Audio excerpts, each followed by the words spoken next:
Good morning students, welcome back. मुझे लगता है कि आपको जो टॉपिक था हमारा इक्विलिब्रियम का, प्रोड्यूसर के इक्विलिब्रियम का, वो समझ में आ गया होगा। आपको अगर वो समझ में आ गया तो कुछ सिचुएशंस होती है जब हमारा इक्विलिब्रियम हट जाता है या इक्विलिब्रियम के बाद हमको कुछ पॉइंट्स मिलते हैं, तो उस सिचुएशंस में क्या होती है उसके बारे में हम आज बात करेंगे। देखिए, बेसिकली जब हमने बात की थी तो हमारा डायग्राम कुछ इस तरीके का था और वो हमको ये कहता था कि हमारा जहाँ A R equals to M R होगा उसमें M C M R equals to M C करना होता है। ये हमारा एम सी कर्व है। हमने बताया था कि ये एस और टी पॉइंट्स हमको मिल रहे थे।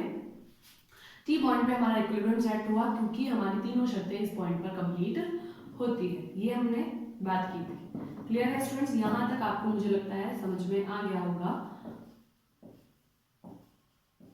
ठीक है, अब क्या होता है कि मान लीजिए कि यहाँ इक्विलिब्रियम सेट नहीं होता या इसके ऊपर और नीचे कहीं और आपको कोई पॉइंट मिल रहे होते हैं या तो क्या होगा।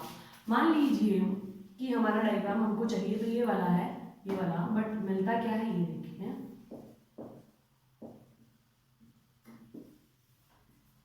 ठीक है, ये पॉइंट हमको चाहिए बट हमको मिला ये वाला। मान लीजिए, क्यों दिया मैंने इसको नाम, यहाँ पे जो है हम इसको P दे देते हैं।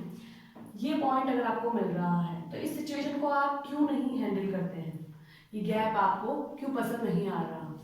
तो बेसिक बात ये हो गई स्टूडेंट्स की क्यों पॉइंट पर हम जाना नहीं चाहेंगे।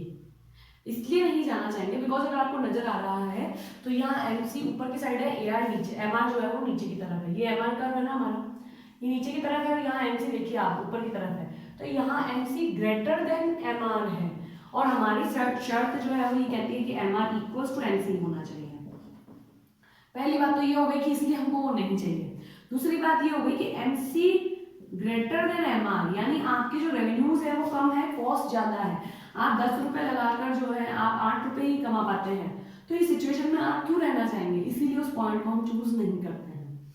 ठीक है, बेसिकली ये समझ में आ गया होगा। अब आप एक और चीज देखें कि मान लीजिए इसके अंदर की सिचुएशन आपको मिलती है, आपका M R A R equals to M R, ये हमारा एम सी, ये हमारा पॉइंट था जो हमको चाहिए टी वाला। ठीक है, आपको जो मिलता है वो ये वाला पॉइंट है, क्यों मान लीजिए मैंने इसको यहाँ। तो आप इस सिचुएशन को क्या हैंडल कर सकते हैं? ये सही है एक तरीके से अगर देखें तो। एमसी नीचे है, एमआर ऊपर है। इस सिचुएशन में आपको एमसी लेसर देन एमआर मिल रहा है, तो ये तो सही है। बट अगर हम यहाँ देखें तो हमारा जो टीवीसी है वो टीआर से अभी भी कम रहे। जो हमारा टीवीसी है वो टीआर की कंपैरेटिवली अभी भी ज्यादा है, इसलिए हम इस सिचुएशन को हैंडल नहीं करते हैं। आपके बुक में इसका मैटर दिया हुआ है, एक बार आप उसको पढ़िएगा। अगर आपको फिर भी कोई कंफ्यूजन हो तो मैं बता दूंगी। यहाँ क्या सीन रहता है स्टूडेंट्स कि हमने जो चीज पे करी है, जो कॉस्ट हमने यूज करी है, उसके बदले रेवेन्यू हमको उतना नहीं मिला। मान लीजिए कि मैंने सोचा था कि 10 रुपए लगाऊंगी और मुझे 15 रुपए मिलेंगे, और 15 नहीं मिल रहे हैं, यहाँ पे मिल रहा 12 ही है। तो 2 रुपए के लिए काम करना पड़ रहा है, वो भी इतना हार्ड वर्क है, सब कुछ चेंज हो रहा है।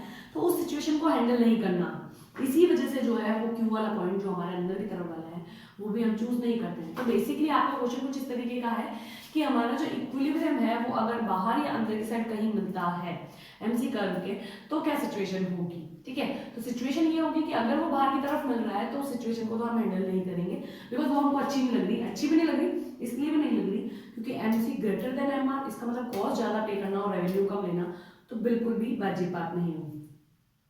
साथ ही साथ एक और चीज आती है कि आप जो है अगर अंदर की तरफ मिल रहा है तो सिचुएशन तो ठीक है, एमसी लेसर देन एमआर है, बट अभी भी जो हम लगा रहे हैं उतना हमारे को नहीं मिल रहा। हमारा जो रिटर्न हमको मिल रहा है वो अभी भी कंपैरेटिवली कम मिल रहा है। ये समझ लो कि बदवा बजू जैसी स्थिति हो गई है, तो वो सिचुएशन हम हैंडल नहीं करना चाहते। दैट्स वाई जो है हमको यहाँ पर जो है इस सीन को छोड़ना पड़ता है। ये टॉपिक कंप्लीट होने पे आपका जो है चैप्टर खत्म हो जाता है। अगर आपसे सिर्फ इक्विलिब्रियम के बारे में बात की जाए तो आप यही डायग्राम देंगे। अगर आपसे इक्विलिब्रियम के साथ साथ ये भी पूछ लिया जाए कि how many situation in the equilibrium, आपके कौन कौन से सिचुएशंस और भी आ सकती है, तो आपको ये सब कुछ बताना पड़ेगा। ठीक है, तो तब आप 3 डायग्राम बनाएं, एक डायग्राम से काम नहीं चलेगा। ठीक है, तो ध्यान रखिए मैंने आपको वर्कशीट्स भी दी थी। वर्कशीट्स मेरे हिसाब से आपने की होगी। अभी जो है एक वर्कशीट और आपको जल्दी से मैं अवेलेबल करवा दूंगी, तो उससे भी आप पढ़ें। अगर आपको रिलेटेड प्रॉब्लम आती है तो आप पूछ सकते हैं। हाँ, मीन डेविएशन और स्टैंडर्ड डेविएशन की बात रही, एक 29 नंबर का क्वेश्चन आपकी वर्कशीट में था, वो आपके सिलेबस से आउट ऑफ सिलेबस दे दिया गया था, तो इट्स माय मिस्टेक, तो आप उसको इग्नोर करें एंड साथ ही साथ उसको डिलीट भी करते हैं, आपको क्वेश्चन करने की जरूरत नहीं है, ठीक है। तो अपनी वर्कशीट कंप्लीट कर लीजिएगा स्टूडेंट्स, आपको बहुत जल्दी एक और वर्कशीट आपके अवेलेबल हो जाएगी, और हो सकता है कि वो, और आप ये ध्यान रखेंगे कि वर्कशीट आप अपनी कॉपी में करें ताकि आपको IMP क्वेश्चन तैयार होते चले जाएं, ठीक है। उनसे ही रिलेटेड प्रॉब्लम पेपर बनता है, प्रॉब्लम्स जो होती है उनको आप क्लियर कर सकते हैं। तो आप पढ़ते रहें, अगर आपको लगता है कि आपको कोई प्रॉब्लम आ रही है तो आप पूछ लें, ओके, और पढ़ लें, इजी है, कोई भी तरीके से टफ नहीं लगा मुझे। एक नेक्स्ट क्लास में हम नेक्स्ट चैप्टर स्टार्ट करेंगे, सप्लाई के बारे में पढ़ेंगे, तो रिलेटेड जो भी प्रॉब्लम आती है आप पहले ही कंसल्ट कर लें ताकि आपको नए चैप्टर में कोई प्रॉब्लम ना, ओके, थैंक यू।